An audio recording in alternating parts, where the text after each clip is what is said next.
എടാ നിന്റെ മുതലാളി എവിടെ പോയി കിടക്കുക? എന്റെ വിശ്വ പടവാളുപോലുള്ള ഒരു ഡൂക്കിലി പത്രത്തിന് അങ്ങേര് പരസ്യം തരൂല. അത് ഞാൻ നോക്കിക്കോളാം കേട്ടാ.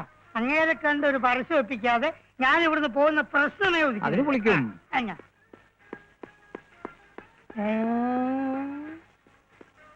ഇയാളെ ഞാൻ എവിടെയോ കണ്ടിട്ടുണ്ടല്ലോ.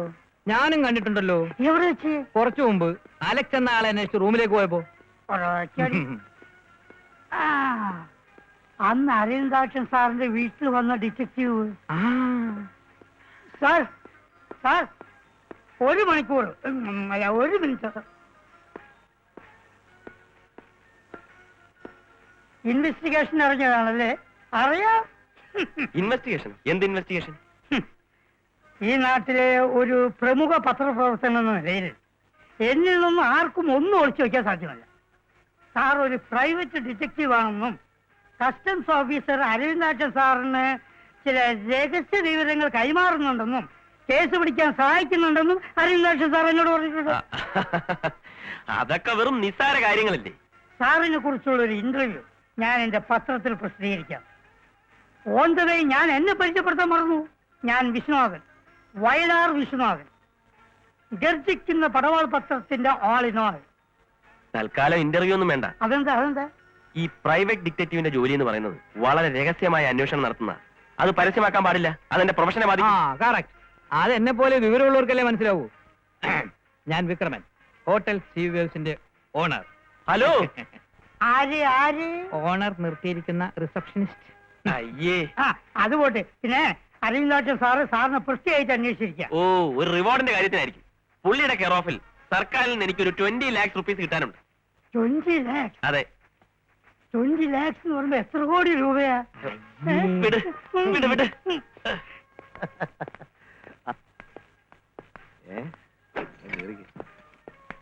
ആരാ പോയ പാർട്ടി?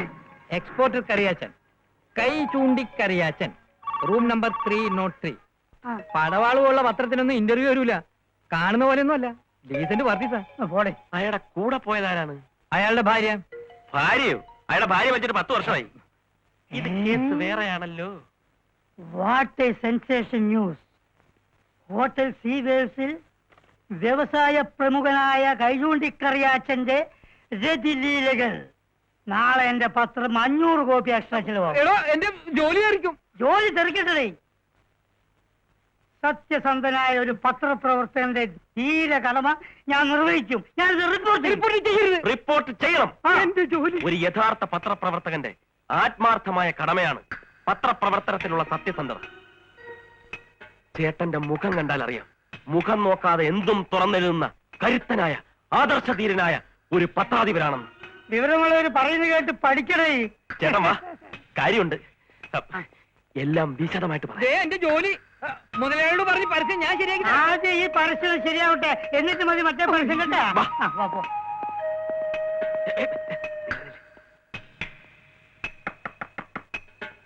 സാർ, ചായ. ചായയോ? ഞാൻ ചായ ഓർഡർ ചെയ്തില്ലായിരുന്നല്ലോ. എന്നാലും ഒരു ചായ കുടിക്കണം സാർ. എന്നാലും ചായയോ? ആരടാ ഇവിടുത്തെ എന്നാലും ചായ? അത് കൊള്ളാമല്ലോ. മനുഷ്യൻ നമ്മൾ ഡിസ്റ്റർബ് ചെയ്യാ. ഒരു അത്യാവശ്യ കാര്യം പറഞ്ഞോണ്ടിരിക്കുമ്പോഴാ ഇവന്മാരൊരു ചായ.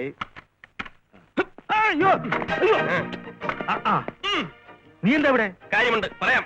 എന്ത് കാര്യം? എന്നോട് കാര്യം ഒരു സിംഗിളടി. ബഹളം ഉണ്ടാക്കാതെ രണ്ടുപേരും ചേർന്നുള്ള ഫോട്ടോ എടുക്കുന്നുണ്ട്. ഒരു ഡബിൾ അടി. എന്റെ നെഞ്ചത്തിന് കാര്യം. എന്ത് ഫോട്ടോഗ്രാഫർ? എന്തോ എടാ, നീ എന്ത് തെമ്മാടിത്തരമാണ് ഈ കാര്യം? ബഹളം ഉണ്ടാക്കരുത്. പോലീസ് വന്നാലുള്ള സ്ഥിതി അറിയാമല്ലോ. പോലീസോ? പോലീസ് എവിടെ?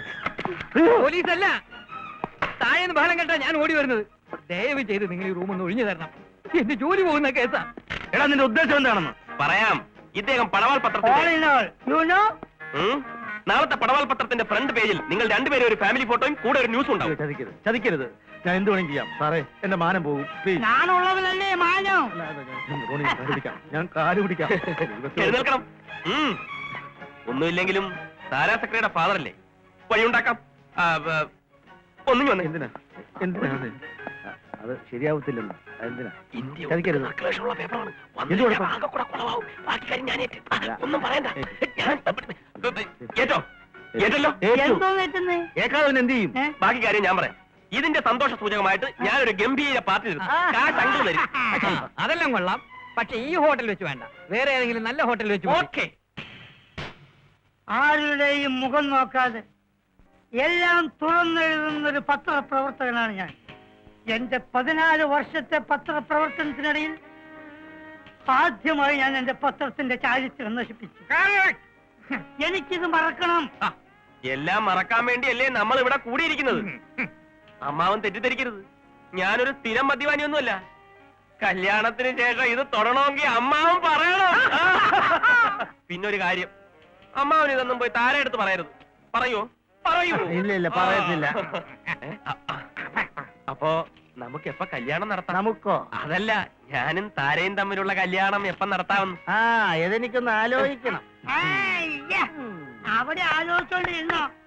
ആ ഡിങ്കിലാസി ഫോട്ടോ ഉണ്ടല്ലോ, വാരാപ്പുഴ കത്രീനിന്റെ വടിയിൽ കൈകൊണ്ട് കറിയാച്ചാൻ തലവെച്ച് കിടക്കുന്ന ഫോട്ടോ. നാളത്തെ എന്റെ പടവാളിന്റെ ഫ്രണ്ട് പേജിൽ ജഗ ജഗ ജഗ ജഗ ജഗ ജഗ ജഗ ജഗ. നമുക്ക് നിശ്ചയിക്കാം. ഏ? നമുക്ക് ഏ? നിശ്ചയിക്കാം. അപ്പച്ചിയേ! ഓ, താന്റെ കൂടെ റൂമുണ്ടായിരുന്ന വരാപ്പുഴ കത്രീനകൾ എങ്ങനെയുണ്ട്? താൻ ഒതുക്കി തരുമായിരിക്കും. ഹലോ താര, എന്തൊക്കെയുണ്ട് വിശേഷങ്ങൾ? ഷേക്കാൻ. നമസ്കാരം. ഓഹോ, ഇവിടം വരെ എത്തിയല്ലേ? എത്തേണ്ട അടുത്ത് എപ്പോഴായാലും എത്തിയല്ലേ പറ്റൂ. അകത്ത് ഡാഡിയുണ്ട്. No problem. ഒരു പുരുഷൻ ഒരു പെൺകുട്ടിയെ ഇഷ്ടപ്പെടുന്നത് അത്ര വലിയ തെറ്റൊന്നുമല്ലെന്നാണ് എന്റെ അഭിപ്രായം. താര എന്ത് പറയുന്നു? ഞാൻ ഡാഡിയെ വിളിക്കാം. അയ്യേ, ഡാഡിയെ അല്ല, ഞാൻ താരയാണ് സ്നേഹിക്കുന്നത്. ഡാഡിയുടെ അഭിപ്രായം കൂടി അറിയണമല്ലോ. ഓ യെസ്, വിളിക്ക്. അദ്ദേഹത്തിന് എന്നെ പറ്റി നല്ല അഭിപ്രായമാകാനേ വഴിയുള്ളൂ. അല്ലേ വേണ്ട, ഞാൻ തന്നെ വിളിക്കാം. ഒന്ന് മാറി നിന്ന്. അമ്മാവാ, അമ്മാവാ, ഉറക്കൊന്നും അല്ലല്ലോ. അമ്മാവാ. മോളെ താര, അതാരാ? അയ്യോ പാര. ആരാ മനസ്സിലായില്ലല്ലോ? എന്നെ മനസ്സിലായില്ലേ? ഫാമിലി ആണോ? ഞാൻ പറഞ്ഞില്ലേ? അല്ല അമ്മാവാ, നമുക്കൊരു തീരുമാനത്തിലെത്തണ്ടേ? എന്ത് തീരുമാനം? അത് ശരി. കേട്ടോ താരേ, ഇന്നലെ ഹോട്ടൽ CVF-ൽ വെച്ച് ചിരിച്ച് ചിരിച്ച് ചിരിച്ച് ഈ അമ്മാവന്റെ ഓരോ വേലകളെ ഫാമിലി ഫോട്ടോ അമ്മാവാ അതൊന്നും പറയണ്ട. സാരമില്ല അമ്മാവാ, എന്നായാലും ലോകം മുഴുവൻ അറിയാവുള്ളൂ അല്ലേ? പറയണ്ട. എന്താ കാര്യം? അതായത് അതെ പറയണ്ട. ഞാൻ പറയും. പറയാൻ ഞാൻ സമ്മതിക്കില്ല. ഇത്തരം നിസാര കാര്യങ്ങൾ പോലും അമ്മാവൻ മകളിൽ നിന്ന് ഒളിച്ചു വെക്കുന്നത് ശരിയല്ല. നിസ്സാര കാര്യമോ? അതെ അതെ, ഹോട്ടൽ CVF-ൽ വെച്ച് അമ്മാവൻ ഇന്നലെ ഒരു അക്കടി പറ്റി. ഞാൻ അമ്മാവനെ അതിൽ നിന്ന് സേവ് ചെയ്തു. ശരിയല്ലേ? അതെ. ഇതൊക്കെ ആർക്കും പറ്റാവുന്ന അബദ്ധമല്ലേ? അതിന് അമ്മാവൻ ഇങ്ങനെ ചമ്മിയാലോ? ഡാഡിക്ക് അങ്ങനെ അബദ്ധങ്ങളൊന്നും സാധാരണ പറ്റാറില്ല, അതുകൊണ്ടാ. ആണോ? ആ അഡ്ജസ്റ്റ്മെന്റ് വേണ്ട. ഫാമിലി. ഇന്നലെ അമ്മാവൻ പറഞ്ഞതങ്ങ് മറന്നുപോയോ? എന്തോന്നു? എന്നെ പോലെ സുന്ദരനും സൽസ്വഭാവിയും സ്മാർട്ടുമായിട്ടുള്ള ഒരു മരുമകനെയാണ് അമ്മാവന്റെ ഭാവനയിലുള്ളതെന്ന്. അല്ല അതത്ര പെട്ടെന്ന് അമ്മാവനോട് പറയരുത്. ഇത്തരം കാര്യങ്ങൾ പെട്ടെന്നൊരു തീരുമാനം എടുക്കാൻ ആർക്കും പറ്റില്ല. ലൈഫ് മുഴുവൻ നമ്മൾ ഒരുമിച്ച് ജീവിക്കേണ്ടതല്ലേ? അതുകൊണ്ട് ആലോചിച്ചൊരു തീരുമാനം എടുക്കാനേ പറ്റത്തുള്ളെന്ന് ഞാൻ പറഞ്ഞു. രാത്രി മുഴുവൻ ആലോചിച്ചു. ശരി, അമ്മാവന്റെ ആഗ്രഹം അങ്ങനെയാണെങ്കിൽ അത് നടക്കട്ടെ. അല്ല അത് ഇവളുടെ ഇഷ്ടം കൂടി നോക്കണ്ടേ? അയ്യോ അമ്മാവൻ ഇഷ്ടമാണോ? എനിക്കോ? എനിക്ക് ഇഷ്ടമാണ്. ഇഷ്ടമാണല്ലോ. അമ്മാവൻ ഇഷ്ടപ്പെട്ട സ്ഥിതിക്ക് താര എന്ത് പറയുന്നു? അത് ആ, മടിക്കാതെ പറഞ്ഞോളൂ.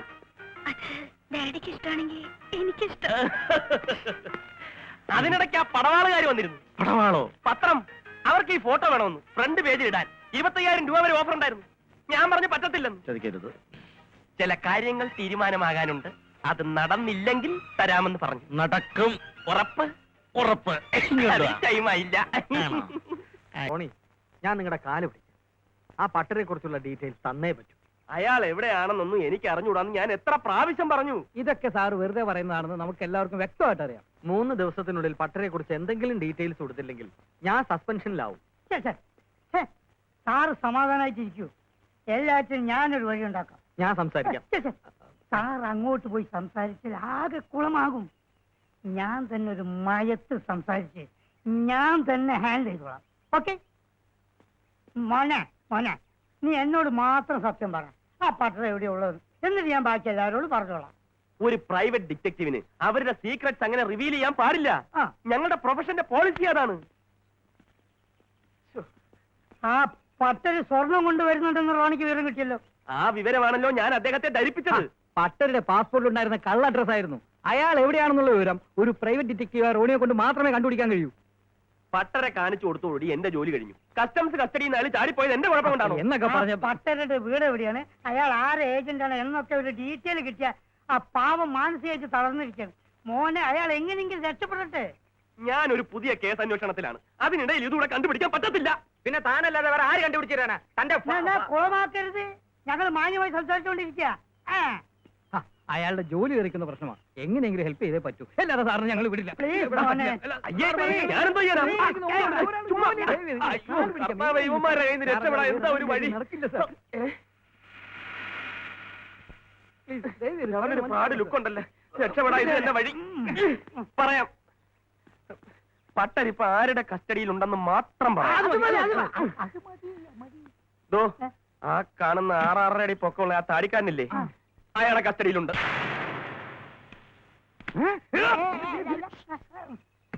ആദ്യം ചോദിക്കുമ്പം ഏത് പട്ടര്, എന്ത് പട്ടര് എന്നൊക്കെ പറയും. കാര്യമാക്കരുത്. മുറുകെ പിടിച്ചാൽ മണി പോലെ രഹസ്യങ്ങൾ പുറത്തു വരും. മോനെ, മണി പോലെ ഞങ്ങൾ പറയിപ്പിക്കും. ആളെ പിടികിട്ടി. Thank you. ആ താടിക്കാരൻ ആരാണാവോ? ഇനി എന്തൊക്കെ സംഭവിക്കും? ഇവിടെ നിന്നാൽ ശരിയാവില്ല. ചക്കിന് വെച്ചത് കൊക്കിന് കൊണ്ടെന്ന് പറഞ്ഞതുപോലെ നീ ആരെ കാണിച്ചു കൊടുത്തേ? അവിടെ നിന്ന് ഏതോ ഒരുത്തനെ, ഒരു വില്ലന്റെ ലുക്കുണ്ട്, ഒരു അധോലോക എഫക്ട്. എന്നിട്ട് അവർ വിശ്വസിച്ചു? അവനെ കണ്ടാൽ ആരും വിശ്വസിക്കും. അവര് 3 പേരും കൂടെ അവന്റെ പുറകെ പോയി. കുഴപ്പമാവോളിയാ. അതിനു മുമ്പ് തടിയും കൊണ്ട് ഞാനിഞ്ഞു പോന്നില്ലേ. അവസാനം സത്യാവസ്ഥ അറിയുമ്പോ നമുക്ക് കിട്ടാനുള്ള 20 ലക്ഷം രൂപ പോവൂ. അത് അപ്പോഴല്ലേ. ആ ടൈമിന് അതനുസരിച്ചുള്ള നമ്പറുകൾ ഞാനിടും. ആ കാണുന്നതാണ്. പ്രൈവറ്റ് ഡിറ്റക്റ്റീവ് കാണിച്ചു തന്നെ ആ തടിയന്റെ കാറ് കിടക്കുന്നുണ്ടോ? ഈ ലോകത്ത് നിനക്ക് മാത്രമേ ഇത് ചെയ്യാൻ പറ്റൂ. എന്ത്? ഇറങ്ങ്, ഞാൻ പറഞ്ഞു. എന്താ കാര്യം? ആ സാർ ഇവിടെ നിന്നോളൂ, ഇത് ഞാൻ ഹാൻഡിൽ ചെയ്യാം.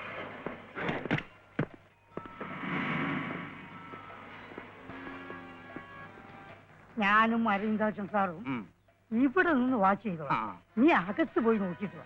ഞാനോ? എവിടെയും നമുക്ക് കയറാൻ പറ്റാത്ത സ്ഥലങ്ങളിൽ നുഴഞ്ഞു കയറാൻ നീയാണ് മിടുക്കൻ. അരവിന്ദാക്ഷൻ സാറിന് പട്ടരെ കുറിച്ചുള്ള വിവരം അറിയാം. തനിക്ക് സെൻസേഷൻ ന്യൂസ്. ഒരു ഹോട്ടലിൽ റിസപ്ഷനിസ്റ്റായ എനിക്ക് എന്ത് കാര്യം? കള്ളക്കടത്തുകാരെ കുറിച്ചുള്ള ഡീറ്റെയിൽസ് കിട്ടിയാൽ കേരള ജനത നാളെ ഉണരുന്നത് പടവാളിന്റെ സെൻസേഷൻ ന്യൂസ് കേട്ടായി. ഹോട്ടൽ റിസപ്ഷനിസ്റ്റ് വിക്രമന്റെ വീരശൂര പരാക്രമങ്ങൾ. കസ്റ്റംസ് ഓഫീസർ അരവിന്ദാക്ഷൻ കള്ളക്കടത്ത് കേന്ദ്രം പിടിച്ചു, അതും നിന്റെ സഹായത്തോടെ. നിന്റെ കളർ ഫോട്ടോ ഫ്രണ്ട് പേജിൽ പടവാളിന്റെ. ധൈര്യമായിട്ട് പോകും. ധൈര്യം പുരുഷ ലക്ഷണം.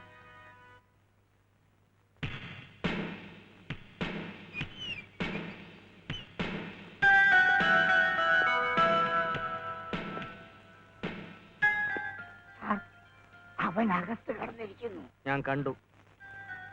ഇവിടെ ആരും ഇല്ലേ? ഓക്കെ.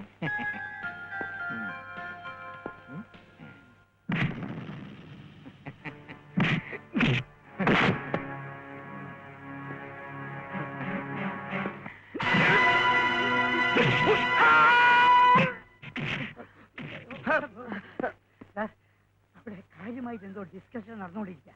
നമുക്ക് വീട്ടിൽ പോയിട്ട് ഡിസ്കഷൻ നടത്താം. ഒരു 50 rupees ഉണ്ട്, കൺവീനിയൻസ് ആയിട്ട്. നീ ആരാ? എന്റെ പേര് വിക്രമൻ. ഹോട്ടൽ സീവേഴ്സിൽ റിസപ്ഷനിസ്റ്റ്. താനെന്തിന് ഇവിടെ വന്നു? കസ്റ്റംസ് ഓഫീസർ അരവിന്ദാക്ഷനോട് പ്രൈവറ്റ് ഡിറ്റക്റ്റീവ് പറഞ്ഞു നിങ്ങൾ കള്ളക്കടത്തുകാരാണെന്ന്. ഏത് പ്രൈവറ്റ് ഡിറ്റക്റ്റീവ്? പറയടാ. റോണി. എന്നിട്ട് അതിനെ കുറിച്ച് അന്വേഷിക്കാൻ വന്നതാ. Private detective. മാനം മര്യാദയ്ക്ക് ജീവിക്കുന്നവരെ കുറിച്ച് അനാവശ്യം പറഞ്ഞാൽ ഇതായിരിക്കും.